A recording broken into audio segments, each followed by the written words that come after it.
안녕하십니까. 오늘 빛에 대해서 한번 얘기를 나눠볼까 합니다. 빛. 이제 빛은 우리 과학에서 물리학 이런 데서 너무나 중요하고 복잡한 그런 건데, 어, 빛의 속도에 대해서, 빛의 속도는 3 곱하기 10의 8제곱, 그래서 약간 못 미치는 정도로 지금 정의를 하죠. 정의를 내리죠, 그냥. 그리고 일단은 왜 빛이 그렇게 속도가 이렇게 정해져야 되느냐? 그렇게 정해져야 세상 설명이 좀 더 단순하고 아름답게 되거든요. 근데 빛의 속도를 우리가 어떻게 알고 있는 걸까? 그것에 대해서 뭐 두 번에 나눠서 할 수도 있고, 아주 우리가 초반에는 이해할 수 있는 방식으로 그 계산을 했거든요. 갈릴레오를 뭐 처음 시작으로 볼 수 있는데, 그 이전까지는 측정은 뭐 어떻게 측정을 해? 그러니까는 어떻게 했겠어요? 썰을 풀었죠, 썰을.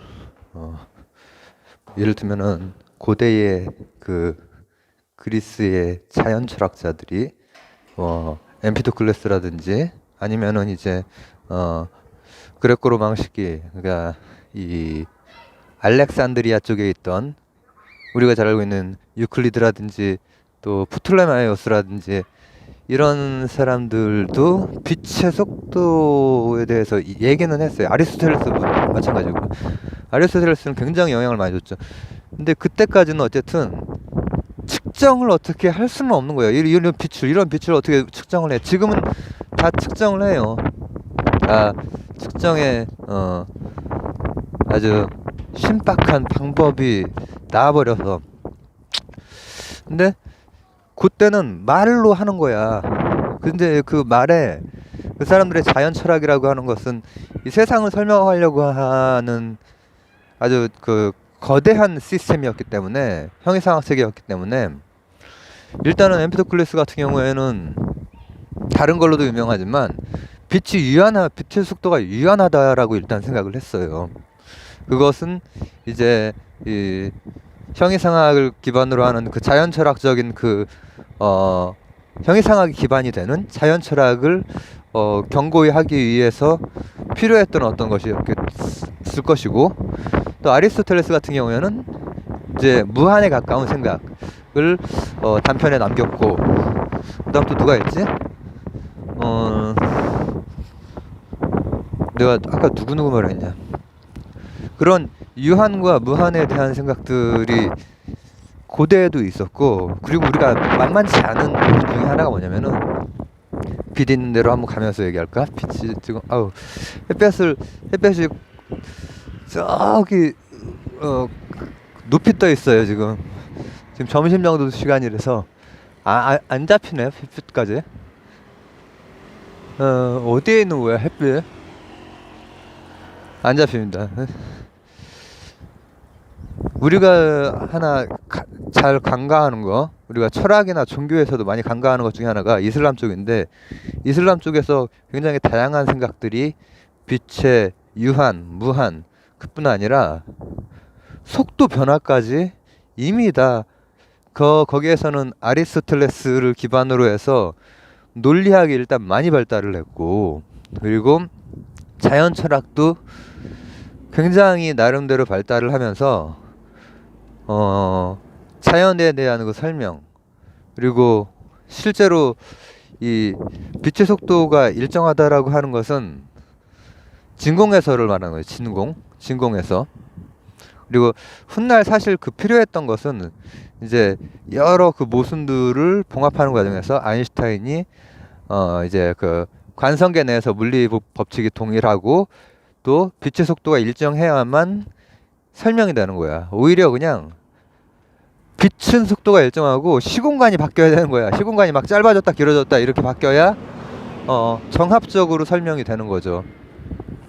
그게 그 수천 년 우리가 자연 철학이라고 하는 거 그 이전에도 물론 있었겠지만은 우리가 고대 그리스부터 잡는다면은 한 2500년을 통합해버린 사람이 아인슈타인이죠. 빛의 속도라고 하는 것이 굉장히 중요하고 광자 그리고 심지어는 이제 우리가 한 6, 7년 전에 발견된 중력파까지도 중력파, 정보 모든 것이 다 빛의 속도라고 하는 절대적인 속도로 진행이 된단 말이죠. 처음에 너무 재미없는 거 아니야? 자, 이제 재는 거 한번 해볼게요. 어떻게 될까? 그러니까 매질에 따라서 달라진다라고 하는 것도 이슬람권에서 이미 연구가 됐어. 중세 유럽에서는 암흑시대일 때 이슬람에서는 이미 연구가 됐단 말이죠. 하지만 측정, 실험과 결부되는 게 이제 다시 유럽의 힘이 돼버리는 거거든요. 실험과 결부되는 게. 그걸 우리 그 유명한 갈릴레오 선생이 했죠. 뭐냐? 산봉우리 두 개를 자기 조수하고 자기하고 올라가는 거야. 봉수제 있잖아요. 우리나라에도 이제 외적이 침입하면은 산맥을 타고 봉수제로 딱 이렇게 해서 전달하듯이 그러면 금방 전달이 되지. 왜? 광속이니까. 그러니까 그때 이미 와이파이가 깔린 거나 마찬가지지. 그냥 그 5G로 가는 거예요. 근데 그 이치가 바로 빛이라는 거죠. 그 불빛이랑 그 전자기파랑 같은 겁니다, 사실. 속도도 같고. 근데 봉우리 두 개에서 이게 아이디어가 상당한 거죠. 아이디어가. 그렇게 측정을 해볼 수 있다라고 하는 아이디어가. 물론 그 아이디어대로 하는데 그걸 보고 나서 감지하고 나서도 우리의 그 지각, 받아들이고 나서 손으로 다시 신호 보내고 이렇게 하는데 시간들이 걸려가지고 오차가 어마어마하게 나서 말도 안 되는 수치가 나오긴 했지만 말도 안 되는 느린 수치가 나오긴 했지만 그런 아이디어를 냈다는 거야. 그리고 나서 그때는 좀 말도 안 되는 측정치가 나왔고 그게 이제 16, 17, 18세기에 계속 우리가 근대 과학이라고 하는 것이 이론과 실험이 결합하면서 과학 문명이 엄청 발달을 하거든요. 정량적인 방식으로 실험을 통해서 검증해 나가면서 그래서 보통 양자역학 이전의 그 세계 이제 아인슈타인이 거의 통합장을 먹는 그 시기까지 발전되는 과정이 갈릴레오 실험이 있었고 그 다음에는 이제 어떤 실험을 하냐면은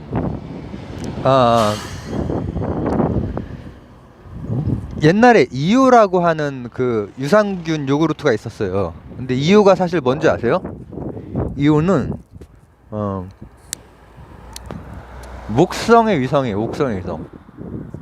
그럼 목성의 위성이 목성과 목성의 위성 사이에도 태양과 지구 혹은 지구와 달 사이처럼 일식 월식 비슷한 식이 있겠죠. 식. 그러니까는 안쪽으로 들어갔다가 바깥쪽으로 나왔다가 그림자 안쪽으로 들어갔다. 그러니까 인멀스했다가 엠멀스 하는 그런 것들이 있겠죠. 근데 그것을 잠깐만 동그라미를 찾고 싶다. 자, 여기다 그릴게요. 판서 대신에. 자, 이거 돌이 안 움직이네. 자, 이게 지금 목성이고 이게 지금 이오야. 이오는 더 조그마겠지. 그리고 이게 지구야. 이해가시죠? 요즘에 태양이 이게 태양이야. 그러면은 이제 이오가 이렇게 돌면서 어쩔 때 그 식이 일어난다면 일식월식 하든 이오식이 그러면은 이 지구에서 이 식을 관찰을 할 거 아니야? 근데 지구가 또 내 태양을 돌아 이 발바닥을 돈단 말이야. 돌면은 어떤 위치에 있을 때와 이쪽 위치에 있을 때, 이쪽 위치에 있을 때마다 그 식의 관찰 되는 그 시간이 달라진단 말이에요. 이해가 가세요? 여기랑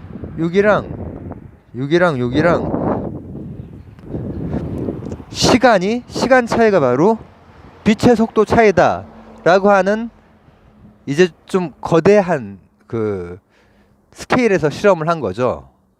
갈릴레오와 다를 바는 없는 그 아이디어지만 거대한 거기에서 실험을 했는데 놀랍게도 갈릴레오보다 훨씬 더 그 빛의 속도에 가까운 2 곱하기 10의 8제곱까지 얻어요.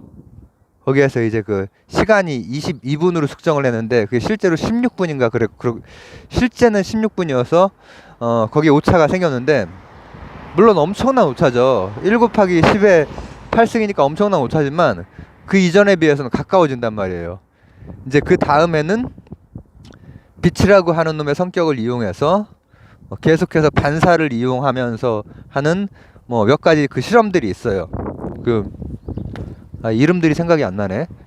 그 실험의 역사들이 몇 개가 있다가 이제 최근 걸로 올게요. 이제 그건 나중에 또 설명을 할게요. 왜냐면 그런 건 좀 어려우니까. 어렵고 아마 판서를 하지 않고서 말로 설명하는 건 지금 이호도 돌멩이 가지고 설명을 했는데 그 뒤에 방식은 그 피조였나 그 물리학자가 한 방식 같은 경우에는 좀 그림을 그려야 될 것 같고 지금 것만 할게요. 지금은 그러니까 거기까지도 사실은 우리가 생각해 볼 수 있는 그런 수준에서 측정을 한 셈인데 지금은 그렇게 측정하지 않죠. 지금은 결국 또 다른 파장인 레이저의 파장의 그 간섭 현상을 통해서 측정을 해요. 결국은 파장이 그게 뭐랑 관련이 되어 있냐면은 우리가 이과 같은 경우에는 맥스웰 방정식 같은 걸 배워요. 그죠? 네 가지 방정식을 배우는데 거기 보면은 결국 뭐 하나를 천천히 들어가다 보니까는 자연현상이 다 얽혀 있고 하나의 방식으로 설명이 될 수 있는 과학이라고 하는 이론이라고 하는 가설이라고 하는 혹은 법칙이라고 하는 걸로 묶일 수 있는 단서들이 발견이 되고 이상하다. 이거 전자기장, 전자기파 이거 빛이랑 똑같네 속도가 여기까지 온 거야 맥스웰이. 그리고 나서 아마도 맥스웰의 광학에 엄청난 영향을 많이 받았을 아인슈타인이 드디어 관성계의 물리법칙이 같고 광속이 같다라는 데까지 가고 그 다음 이제는 조금 더 그 파장 자체를 활용한 방식으로 빛의 속도를 측정하고 그 빛의 속도가 바로 우리가 쓰고 있는 미터법, 메다법 있잖아요. 1m, 1m 77, 1m 80 뭐 이런 키를 잴 때 미터법으로 재는데 그게 바로 시간이랑 관련이 있어요. 그러니까 아인슈타인의 세계에 이미 들어온 거지. 미터조차도 뭐 이렇게 팔 길이나 다리 길이로 재는 게 아니라 광속 그걸 가지고 재는 거예요. 시간이나 공간에 대한 정의도 광속 가지고 이제 하게 되는 거죠. 그래서 오늘은 간단히 이 빛, 저기 태양이 보여져. 빛의 속도를 우리가 인간이 고대부터 나름 생각은 했어. 일정하냐, 아까 유한하냐, 무한하냐도 생각을 했고, 또 심지어는 굴절에 대해서도 생각을 했어. 뭐 뉴턴 같은 경우에는 굴절이 오히려 빛의 속도를 가속시킬 것이다라고 엉뚱한 추론을 하기도 했죠. 뉴턴이건 누구건 고대에서부터 중세 근대까지 광학이라고 하는 그것은 늘 매력적인 분야였고 우리가 잘 알고 있는 물리학자나 철학자들 뭐 데카르트도 그렇고 광학에 관심이 많았습니다. 스피노자도 이제 광학 렌즈 만들고 그랬죠.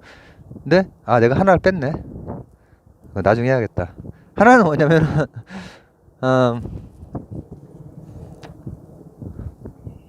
브랜들린이 한 방식인데 자 보세요.